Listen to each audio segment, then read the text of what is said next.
Parliament ఎన్నికలపై BRS speed పెంచిందని చెప్పుకోవచ్చు. మొన్నటిదాకా ఆయా నియోజకవర్గాల నాయకులతో సమావేశాలు నిర్వహించిన పార్టీ నేడు రాష్ట్ర స్థాయి మైనార్టీ నాయకులతో సమావేశం ఏర్పాటు చేసింది. ఈ సమావేశానికి పార్టీ వర్కింగ్ ప్రెసిడెంట్ కేటీఆర్, మాజీ మంత్రులు హరీష్ రావు, మహమూద్ అలీ హాజరు కానున్నారు. బీజేపీ కాంగ్రెస్ మైత్రిని మైనార్టీలకు తెలియజేయడమే ప్రధాన ఎజెండాగా సమావేశం జరగనుందని సమాచారం అయితే అందుతోంది. రాబోయే లోక్సభ ఎన్నికల్లో అనుసరించాల్సిన వ్యూహంపై చర్చించనున్నారు. ఇక ఇదే అంశానికి సంబంధించిన మరింత సమాచారం మా ప్రతినిధి రాజు ఫోన్ లైన్ ద్వారా అందిస్తారు. ఎస్ రాజు, నేడు బీఆర్ఎస్ మైనార్టీ రాష్ట్ర స్థాయి సమావేశం అయితే జరగబోతున్నట్లుగా తెలుస్తుంది. దీనికి సంబంధించిన పూర్తి డీటెయిల్స్.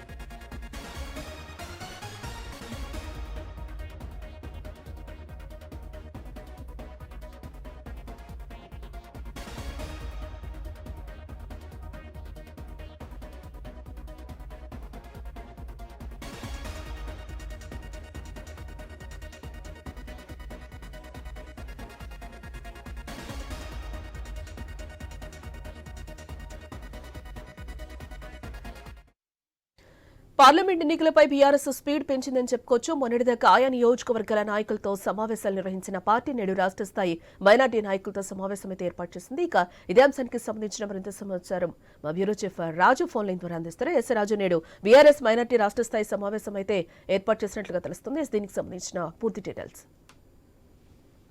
రానున్నటువంటి పార్లమెంట్ ఎన్నికలను దృష్టిలో పెట్టుకుని బీఆర్ఎస్ పార్టీ తన స్పీడ్ ను పెంచిందని చెప్పుకోవచ్చు. ఇప్పటికే 17 పార్లమెంట్ నియోజకవర్గాలకు సంబంధించినటువంటి సమీక్షా సమావేశాల పేరు మీద సన్నాహక సమావేశాలు కూడా ఏర్పాటు చేసింది. అయితే తాజాగా ఆయా సామాజిక వర్గాలకు సంబంధించినటువంటి నాయకులను కూడా సమీకరించేటువంటి పనిలో భాగంగా ఈ రోజు మైనార్టీ సెక్షన్ సంబంధించిన నాయకులందరితో కూడా సమావేశం కావడం జరిగింది. తెలంగాణ భవన్లో ఈ సమావేశం కొద్దిసేపటి క్రితం హరీష్ రావు, కేటీఆర్ నేతృత్వంలో, అదేవిధంగా మహమూద్ అలీ కూడా ఈ సమావేశానికి హాజరయ్యారు. వాళ్ళ ముగ్గురు నేతృత్వంలో ఈ సమావేశం ప్రారంభమైంది. గత ఎన్నికల్లో మైనార్టీలు కాంగ్రెస్ పార్టీ వైపు పోయి బీఆర్ఎస్ కు దూరం అయ్యారనేటువంటి ఒక ఎంక్వైరీ తర్వాత మైనార్టీ వర్గాలను దరి చేసుకునేందుకు కావాల్సినటువంటి వ్యూహం ఖరారు చేసుకోవాలంటే వాళ్ళ అభిప్రాయాలు తీసుకోవాల్సిన అవసరం ఉందని చెప్పేసి పార్టీకి సంబంధించినటువంటి మైనార్టీ నేతలందరినీ కూడా తెలంగాణ భవన్ పిలిపించారు. అక్కడ సమీక్షా సమావేశం కూడా జరుగుతా ఉంది.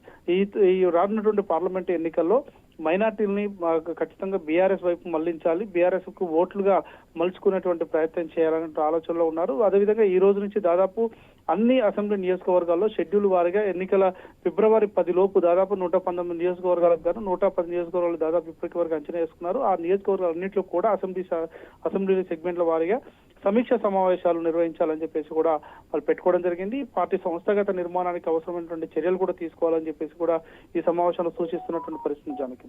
రైట్.